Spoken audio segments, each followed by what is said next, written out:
What's going on, everybody? It's Pelfrey. Welcome back to the channel. Appreciate you following along on this journey. Want to go ahead and start this off by saying I am on Instagram, Pelfrey's Reef. Check me out on Instagram. I do quite a few updates on there with pictures, videos, and whatnot. I know I've mentioned this before, but follow me on Instagram. I also have a website, pelfrey.net. On pelfrey.net, you can find memes. I have an Amazon store. I have links that I think will be useful. And I have Gyre settings for the time being. If there's anything you would like to see on my website, please let me know. I could throw it on the website. It's something simple. And, I've owned the domain for about 20 years now. I figured I might as well make some good use out of it. So appreciate you stopping by the website if you've been there. If not, pelfrey.net. Take a look and let me know what you think. Now, let's just hop right into it. Last week I talked about some nutrients. So we got some fish. You can see that the box from Live Aquaria is just a little wet. This was not what I was expecting. Nobody is. I'm sure that FedEx thought the same thing whenever they saw the box on the truck. They probably thought we need to get rid of this box ASAP, just because they don't probably know what the liquid is, even though it says live fish. Got my little helper over to the right. She's helping me.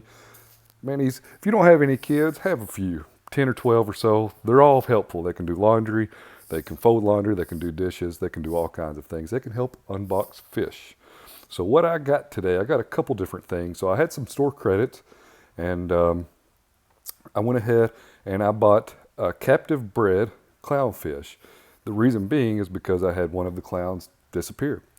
I'm not really sure how the captive bred clown is going to coexist with the current clownfish that I have, but I have a pretty much a love relationship with clowns. I've not had any issues with them, except for disappearing from time to time. But I really like them, and the bigger clown that I have is one that I've had since my first tank. I also decided to get a purple firefish, a diamond watchman goby, which I've never had before, and a coal yellow eye tang. Unfortunately, again, you can see that there's water in the box. The peanuts are floating around. So what I did was take off the fish, of course, followed the standard acclimation procedures. Temp acclimated everything, brought it up to temperature, and then shut the lights off, made sure that the lights were off on the tank for pretty much the duration of the day. You know, we don't want to stress out these animals. For me, these shipments come from California to Kentucky, and I don't know if you ever traveled to the West Coast or not, but as a human being, it takes a toll on me. I can only imagine what it's taking, the toll that it's taking on the fish that are trapped in these little bags. So, you know, these are my animals. I want to try to take care of them the best that I can. I'll do whatever it takes to accomplish that. So luckily, the coal eye tang that Live Aquaria sent to me was a pretty good sized fish, and it just happened to be the bag that was leaking, but there was still quite a bit of water in the bag. No concern, the fish was still alive, and for lack of a better term, still doing pretty well. If you don't know and you've never bought fish before, they need to be temp acclimated. And it's a pretty good idea to also do a drip or try to acclimate them as far as the salinity. The salinity that they're usually shipped in is probably just a little bit lower than where you keep your tank. My tank fluctuates between 1.024 and 1.026. I usually like it on the higher end. I did not test this water, but I did take some cupfuls of water and try to get them acclimated. Of course, with inverts, you want to take a little bit more caution. But as far as unboxing them, I do not dump any of the water into my tank. You saw earlier me wiping the bags off, and that's just me trying to take some of the water that was leaking in the box off of the bags before I floated them in the tank.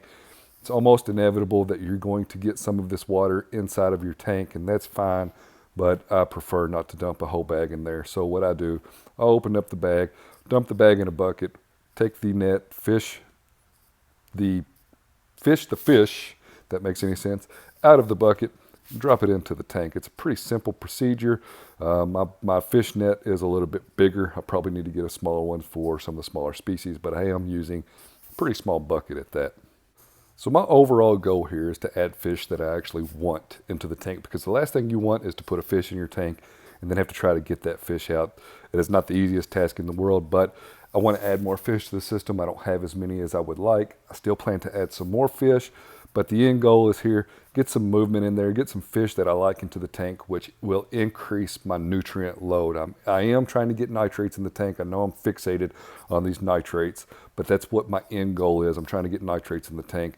So I'm going to continue to add fish, but I'm going to do it slowly and responsibly, and we'll just see how the system adjusts to it. I'm planning on testing for nitrates tomorrow, or maybe Monday, and we will see where nitrates stand. But again, my system has never registered a nitrate. So the little diamond watchman goby has already started burrowing in the tank. He's been in the tank since about 10 a.m. this morning. It is now a little after 4. I feel like I'm kind of like Steve Irwin over here, just kind of creeping up on him. Really cool and fascinating little creature, that's for sure. I've never had one before. I decided I would give one a try. Don't worry, the rock structures were actually in before the sand, so I added the sand afterwards. So he can't do any damage to himself, the tank, or any of the other inhabitants. But pretty cool little guy, and he's tiny. He's little bitty. The lights have been off all day long in an effort to best acclimate the fish that I can. So the bigger clown was chasing the captive bred clown, and the reason why I got another clownfish was because one of the clowns had disappeared. So I don't know what happened to him, no rhyme or reason. He could still be in the tank, I'm not really sure. But at this point, I'm really not sure where the captive bred clown is. So it's kind of a waiting game. Same with the firefish. I do have a screen top on the tank. The coli, not E. coli, but coli, is back behind the rock structures.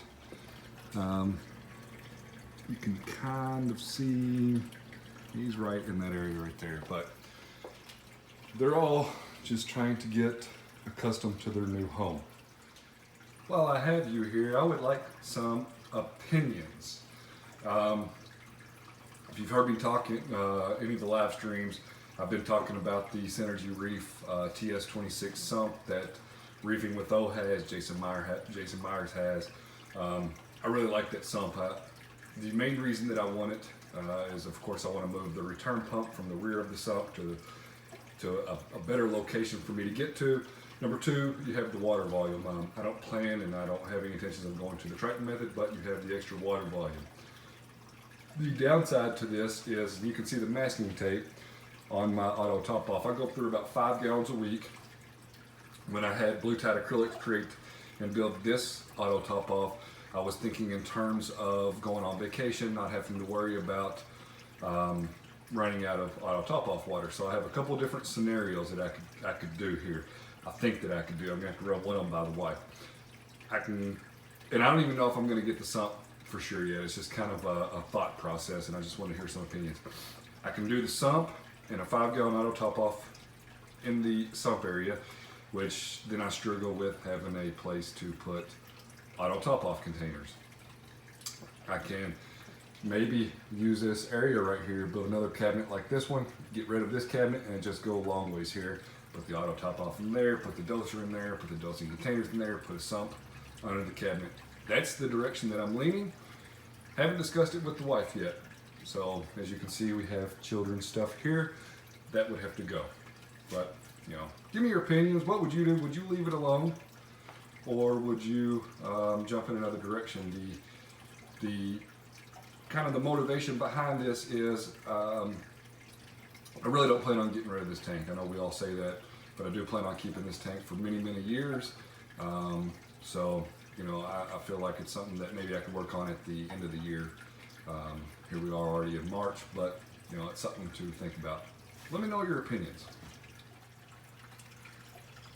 Let's now address the sound that you hear, which is the sound of water crashing. This tank does not make any noise. It is set up with a Herbie drain. The noise that you are hearing is the algae turf scrubber. The reason why it is that loud is because I've cleaned the screen. I just want to go ahead and mention that. I feel like if I don't mention it, then somebody's going to say in the comment section, why is the tank so loud? Well, it's not. The cabinet doors are open right now, and that's why it's loud, but also because I cleaned the screen. So if we close the cabinet doors, you can still faintly hear the water dropping, but mind you, it is quiet in the house right now, and 99.99999% of the time, it is not quiet like this. Did make some progress this week, and you can see that the frag plugs are gone. So I actually did glue some other pieces to frag plugs that I may get rid of. I'm not really sure, but the frags that I got from Rico, there's one, there's one. Unfortunately, there is one right there. It's all white, but we got another frag here. This guy, that's definitely pretty well gone. This piece here, we got another piece there, which has some great polyp extension. Then we got a couple pieces up here, and I can only blame one person but myself, or let me rephrase that. I can only blame one person, and that is myself. And I think that I left them on the frag plugs maybe a little bit too long. So that's not something that I plan to do in the future, but it is what it is. Just a quick update. Pretty proud of a couple pieces here. This, excuse the focus there, but this green slimer is encrusting great. And then this thing has been going nuts over the last couple weeks. So pretty excited. If you follow me on Instagram, you will see that a small piece of the money cap was broke off, and I have no clue what happened to that piece, and I called it Nature's Frag. Actually, there it is actually. It's right there on the sand bed. I got this piece from Rico, and it's growing substantially. Now, mind you, the lights haven't been on very long, so nothing is really opened up at this point. And I'm just gonna let the lights run their schedule for the rest of the day, turn off, and then hopefully we see some fish tomorrow. If you watched last week's video, I talked about what I thought was dinos in the Red Sea Reefer 250. You can see here that I have a very healthy ATS algae turf scrubber screen and a pretty good amount of wet skim. I'm not wet skimming on purpose. It just kind of happened to do that. You know, I don't try to open the cabinet that often. So I'll adjust my skimmer to skim a little dry. I understand that this could very well be one of the nitrate issues, but whenever I cut the ATS down, of course I should have done this gradually, and I did a big jump as far as the light schedule. And I didn't change anything on the skimmer. And I got a lot of comments both on Instagram and on YouTube about the nitrates. And quite frankly, I've never had nitrates. So I've also never tested with the high range test kit that the Red Sea Nitrate Pro test kit comes with. So anyway, to alleviate any of the thoughts in my mind that I may have high nitrates instead of testing low nitrates, I tested high and it came back 0. So once again, it came back 0. I am adding fish to the system. I have not started dosing KNO3. It is something that I'm still considering. We will just kind of see what's going, but I am very satisfied with the bounce back of the ATS. It was greatly struggling. Just like that. That's the end of the video, folks. I'm hoping I can bring you a video next week with the fish in it. Unfortunately, they're a little shy. I was able to give you a sneak peek or